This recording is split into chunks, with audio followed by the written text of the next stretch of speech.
Yeah.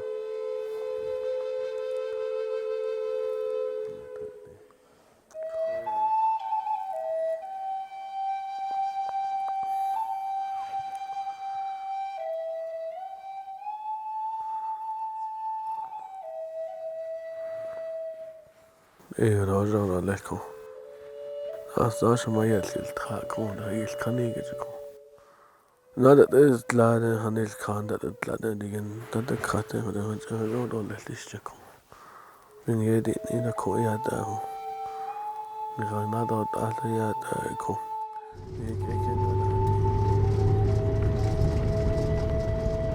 Home has always been Monument Valley.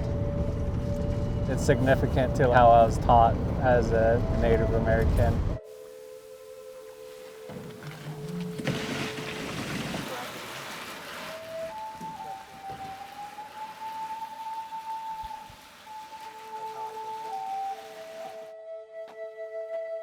I grew up in the Hogan.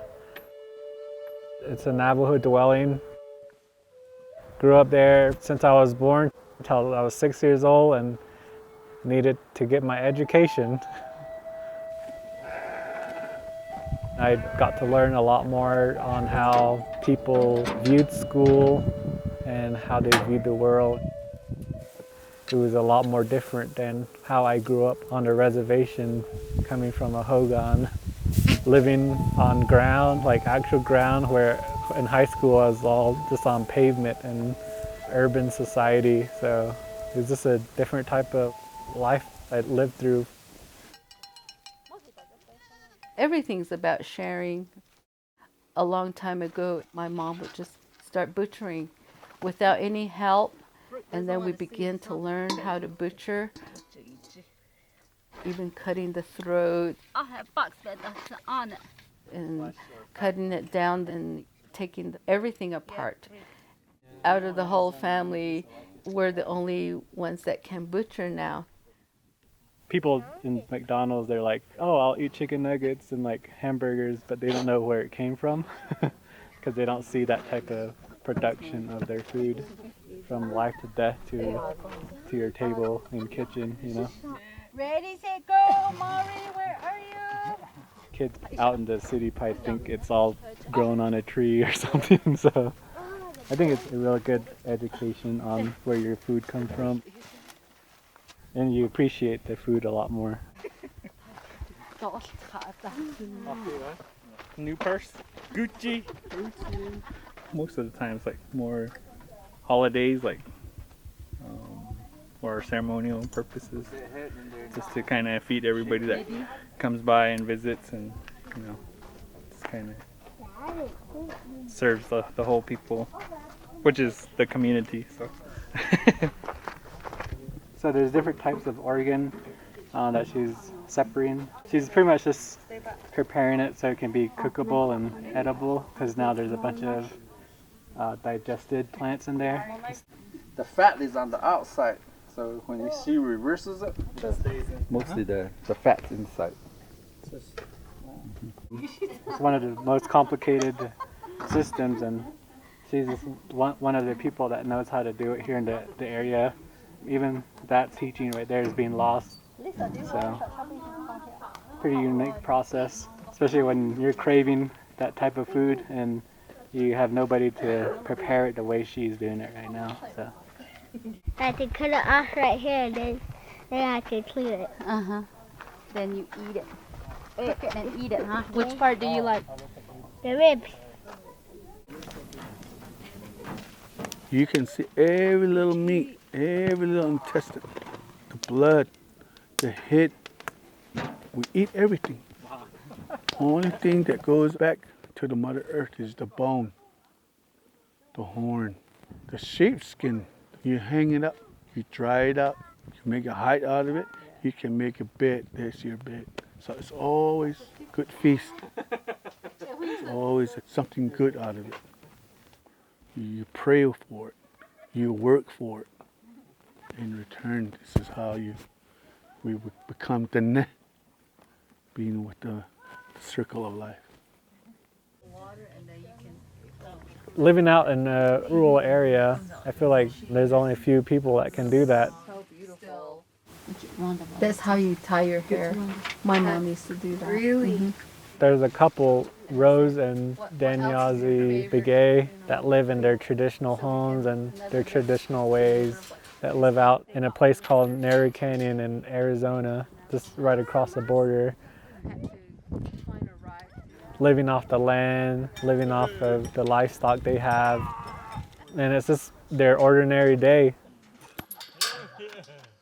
I think it's a very humbling experience when you go to their place because they're very happy people, even though they probably even have hardly any financial balance.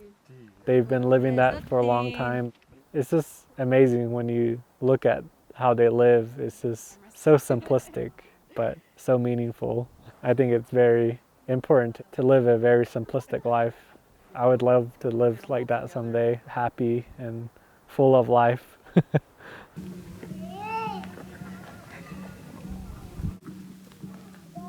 My little boy, 2-year-old boy here, Junior, teaching him. You have to teach him in 2 worlds now, English and Navajo. Say, Kyle, eat. You try to keep it balanced. Say, eat. Say, eat. Eat. Say, eat. Say, here, eat. Look at my bit. We say a white man way. It's a good way too. It takes you a lot of places. You see You it? learn a lot of things. Technology. Navajo way, same thing. It teach you what's on the earth. You teach them your language, what you know. So you're always speaking English and Navajo. You're always teaching them how to turn on the phone. You teaching them how to sing.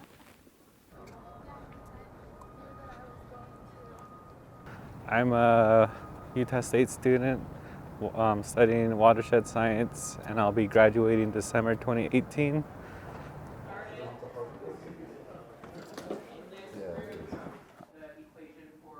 I want to use a Western knowledge and education and then incorporate the Navajo culture. Oh, it smells good in here.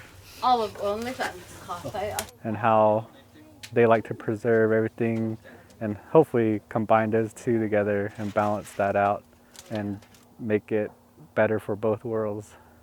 I'm really looking forward to, his first job and where he's going to end up. I'm just proud that he's chosen a very strong major.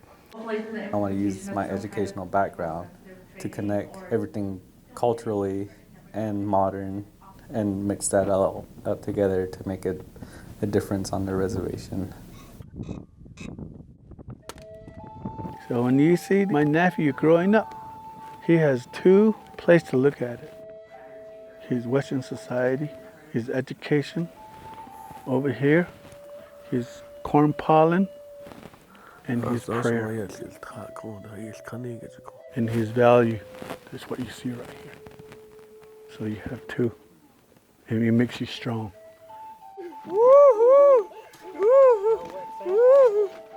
And someday, you're gonna be like, just like me, you're gonna have a family. And you're gonna teach them. You're gonna teach them to your visitors, because you're proud of who you are.